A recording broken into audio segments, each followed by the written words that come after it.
Welcome back to YouTube channel friend. आज हम बात करने वाला हूं माउंट आबू के बारे में कि अगर आप घूमने का प्लान बना रहे हैं माउंट आबू में कितना खर्चा आ सकता है आपका घूमने का 4 दिन और 3 रात का। और इसमें हम आपको इंक्लूड करके बताने वाले हैं कि खाने खर्चा कितना आ सकता है, होटल का कितना खर्चा आ सकता है और होटल सबसे सस्ता कैसे बुक कर सकते हैं, और तीसरा चीज़ के टूरिस्ट प्लेस कौन कौन से हैं माउंट आबू में जहां पर आप जाके घूम सकते हैं। तो ये सब चीज़ के बारे में आपको बताने वाला, तो बने रहे इस वीडियो को लाइक करो, नए मेहमान हैं तो अभी सब्सक्राइब कर लो और बेल आइकन दबा दो अभी तुरंत। तो आगे हम बात करते हैं यहाँ पर टूरिस्ट प्लेस के, टूरिस्ट प्लेस कौन कौन से हैं माउंट आबू में घूमने के लिए। तो टूरिस्ट प्लेस की यहाँ पर हम आपको लिस्ट सीधे दे रहे हैं, आप देख सकते हैं, आपके स्क्रीन पे दिख रहा होगा। तो यहाँ पर शुरुआत करते हैं नक्की झील, honeymoon point, sunset point, Dilwara Jain मंदिर, गुरु शिखर, अचलगढ़ किला, श्री अचलेश्वर महादेव मंदिर, गौमुख मंदिर, ब्रह्म कुमारी पीस पार्क। ठीक है, तो ये सब चीज़ें वो हैं जहाँ पर आप जाके घूम सकते हैं। ये सब प्लेस हैं माउंट आबू में और काफ़ी अच्छे प्लेस हैं, घूमने में काफ़ी मज़ा आएगा और काफ़ी आप एक नेचर से कनेक्ट हो जाएंगे। तो अब हम आगे बात करेंगे कहाँ के बारे में, सीधे होटल के बारे में। अब ये मैं बताना चाहूँगा कि इस सबको कवर करने में ही आपका 2-3 दिन 4 दिन आपका इजीली निकल जाएगा। अगर समय बच जाता है तो आप और भी जगह घूम सकते हैं, आप लोगों के बारे से पता कर लेना। अब हम बात करते हैं आगे कि होटल के बारे में कि होटल हमको कितने तक का मिल जाएगा माउंट आबू में और कैसे हम होटल बुक कर सकते हैं। देखो, होटल 2 तरीके से आप ले सकते हो, एक तो ऑनलाइन ले सकते हो, एक ऑफलाइन ले सकते हो होटल। ठीक है, ऑनलाइन में आपको इजीली होटल की जो स्टार्टिंग रेंज है वो है 800 रुपये से लेकर 1500 रुपये के आसपास में आपको होटल मिल जाता है। और इसमें एक एवरेज निकालें तो हमारा जो होटल इजीली मिल जाएगा वो 1000 रुपये में आपको इजीली होटल मिल जाएगा माउंट आबू में। लेकिन आप कभी भी होटल बुक कर रहे हैं तो आप हमसे कांटेक्ट कर सकते हैं। और हम बात करें तो यहाँ पर हम अपना व्हाट्सअप नंबर दे दे रहे हैं, आप हमसे कांटेक्ट कर सकते हैं व्हाट्सअप पे। ये हमारा नंबर है 91 18 19 12 20। ठीक है, अब हम बात करते हैं यहाँ पर। देखो, सिंपल सा चीज़ें हैं, ये होटल का हो गया। अब खाने पीने का शुरुआत करते हैं। खाने पीने में शुरुआत में हमारा ब्रेकफास्ट आ जाता है। ब्रेकफास्ट सभी लोग करते हैं सुबह सुबह, कुछ लोग नहीं करते हैं। शुरुआत में सभी लोग सुबह उठते हैं तो चाय पीते हैं, कॉफ़ी लेते हैं, या कुछ लोग फ्रूट्स लेते हैं, कुछ लोग ब्रेड टोस्ट या फिर ऑमलेट लेते हैं। तो सबका एक अलग अलग नज़रिया, अलग अलग तरीके हैं खाने पीने का। तो ब्रेकफास्ट अगर आप करते हैं सुबह सुबह यहाँ पर माउंट आबू में तो आपका 100 रुपये के आसपास में ब्रेकफास्ट की कॉस्ट आ जाती है। ठीक है, तो ये मान के चलो एक दिन का 100 रुपये ब्रेकफास्ट का आया तो 4 दिन का सीधे खाने का जो ब्रेकफास्ट है सुबह का वो 400 रुपये आ जाता है। अब हम आगे बात करते हैं लंच के बारे में। लंच मतलब खाने के जो दोपहर का समय है उसका खर्चा कितना आ सकता है। तो दोपहर के खाने में जो आपका कॉस्ट आएगा वो आपका आएगा सीधे 250 रुपये। माउंट आबू में आप जो खाना खा रहे हैं अगर एक्स्ट्रा चीज़ें ऐड करते जाएंगे तो आपकी कॉस्ट बढ़ती जाएगी, याद रहे।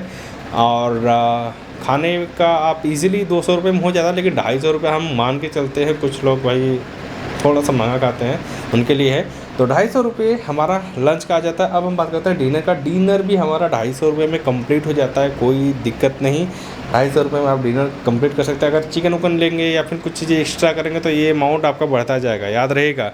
ठीक है, मतलब 250 रुपये हमारा लंच का हो गया, 250 रुपये डिनर हो गया, 100 रुपये हमारा ब्रेकफास्ट। ठीक, अब नेक्स्ट हम बात करेंगे क्या चीज़ का, आप समझ सकते हैं, सीधे ट्रैवल कॉस्ट। ट्रैवल कॉस्ट क्या है, जब हम किसी एक स्थान से दूसरे स्थान पे जाते हैं तो वहाँ पर जाने के लिए हम या तो प्राइवेट बस ले सकते हैं शेयरिंग में, या फिर टैक्सी ले सकते हैं शेयरिंग में, या फिर वहाँ की जो प्राइवेट लोकल जो चीज़ें चलती होंगी वो आप अगर लेते हो तो वो आपको जो कॉस्ट आता है यहाँ पर माउंट आबू में घूमने का वो 2500 रुपये के आसपास में आएगा। ठीक है, 2500 रुपये के आसपास में आएगा। ये और भी कम हो सकता है, बेसी हो सकता है, डिपेंड करता है कि आप किस तरह से अपने ट्रिप को कंप्लीट कर रहे हो। ठीक, अब हम बात कर देंगे पूरा खर्चा हमारा कितना आया यहाँ पर घूमने का। अब घूमने का खर्चा हम बात करेंगे 4 दिन 3 रात का हम बता रहे हैं एक लोग के लिए। याद रहिए, ये जो मैं बता रहा हूँ ट्रिप का खर्चा, ये जब आप माउंट आबू में आ जाते हैं, ठीक है, तब से ये सब स्टार्टिंग है पहले दिन से कि कितना कितना आपका कहाँ खर्चा आ सकता है। ठीक है, अब हम नेक्स्ट बात करते हैं सीधे पूरा खर्चा हमारा कितना आ जाएगा यहाँ पर घूमने का, खाने पीने का, ट्रैवल कॉस्ट और होटल का। तो यहाँ पर पहले हम खाने का लेते हैं, तो खाने का आपका 2400 रुपये आ जाएगा, जिसमें हमने आपको बताया था कि 250 रुपये डिनर का, 250 रुपये लंच का, 100 रुपये हमारा ब्रेकफास्ट का। तो ये हमारा टोटल 4 दिन का खर्चा है 2400 रुपये खाने का। ठीक, याद रहे। अब हम नेक्स्ट बात करेंगे यहाँ पर ट्रेवल कॉस्ट। हमने आपको अभी बताया था 2500 रुपये हमारा ट्रेवल कॉस्ट आता है। अब हम बताते हैं आपको होटल के बारे में कि होटल का हमारा कॉस्ट कितना आता है, वो हम आपको बताता हूँ। देखो, होटल का जो कॉस्ट आता है वो आता है 3000 रुपये। ठीक है। अब ये जो सभी कॉस्ट है, ऐसा नहीं कि ये सब फिक्स है, ये ऐसा नहीं है कि ये यहीं पर रुका रहेगा। ये अमाउंट और भी बढ़ सकते हैं, ये अमाउंट और भी घट सकते हैं। डिपेंड करता है कि आप किस तरह से अपने ट्रिप को कंप्लीट कर रहे हैं। ठीक है। अब हम देखेंगे टोटल कितना कॉस्ट आता है घूमने का। तो यहाँ पर जो टोटल कॉस्ट आता है आपका 7900 रुपये आता है घूमने का माउंट आबू में। याद रहे, यह अमाउंट कोई फिक्स नहीं है, ये अमाउंट घट भी सकता है, बढ़ भी सकता है। अगर आपकी मैनेजमेंट सिस्टम अच्छी है घूमने का, जैसे आप कहीं भी जा रहे हैं घूमने के लिए, तो आप अपना खाना पीना अच्छे से कर ले पा रहे हैं, सस्ते में अच्छा टूरिस्ट प्लेस पे आप अच्छे से आप घूम पा रहे हैं, और आप होटल सस्ता से सस्ता ले पा रहे हैं, तो आपका ये अमाउंट और भी कम हो जाएगा। लेकिन आपका मैनेजमेंट सही नहीं होगा तो ये अमाउंट सब जितने भी पूरे हैं सब थोड़ा थोड़ा बढ़ता जाएगा। ठीक है। तो मेरा जो रिकमेंडेशन रहेगा, मैं जो आपको बताने वाला हूँ कि ये इतना अमाउंट लेकर ना जाएं, आप इससे कहीं डबल लेकर जाएं। आपका घटेगा बढ़ेगा पैसा आपके हाथ में ही रहेगा। कम से कम आप 16, 17, 18, 20 हज़ार रुपये लेकर जाओ, बाकी आपका पैसा बचा रहेगा, आप ही काम आएगा। और हम आपको बताना चाहूँगा कि कभी भी आप ट्रिप पे जाओ तो 2-3 चीज़ें याद रखो। जैसे हम ट्रिप पे गए हैं तो आप कहीं भी किसी भी शहर में हो, वहाँ पर एक चीज़ याद रखना, आप लोकल वालों से पूछेंगे तो आपको सस्ते में अच्छा खाना देंगे, क्योंकि आपको देखो 4 दिन गुजारना है। तो आप जहाँ पर भी होटल लिए हो वहाँ पर आप पूछोगे सस्ते में अच्छा खाना कहाँ मिलेगा, क्योंकि बहुत सारे वो रेस्टोरेंट क्या होता है ना, क्वांटिटी ज़्यादा सेल करते हैं, क्वालिटी बहुत अच्छा रखते हैं खाने का। ठीक है। तो वहाँ पर एक बार आप पता कर लेंगे, एक बार देख लिए, आपका काम हो जाएगा। ठीक है। अब हम बात करते हैं टूरिस्ट प्लेस, मतलब कि जो जहाँ जहाँ टूरिस्ट प्लेस जाते हैं उसके लिए आप लोकल में बात करें कि हमें यहाँ से यहाँ जाना है, तो कौन से कहाँ से बस मिल सकती है, कहाँ से टैक्सी मिल सकती है, क्या मिल सकता है, आपको यहाँ जाना कैसे हम जा सकते हैं। तो एक बार आप लोकल में पता करेंगे तो आपको अच्छी तरीके से मालूम हो जाएगा।